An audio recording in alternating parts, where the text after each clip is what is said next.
I mentioned, no, noong episode ng Ibalik ang Tapang at Malasakit, nabanggit ko doon na meron akong ni-recruit last year. Does it mean na yun na? But hindi pa siya nag-decide kung tatakbo siya for vice president or hindi. So, antayin na lang natin yung desisyon niya. Huwag na lang natin siya guluhin.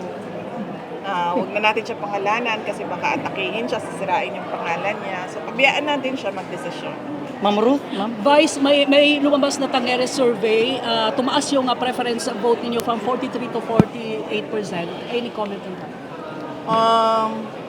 Well, lagi naman no, sa lahat ng surveys, nagpapasalamat ako sa patuloy na tiwala at paniniwala ng kababayan natin sa akin at sa aking mga kasamahan sa Office of the Vice President.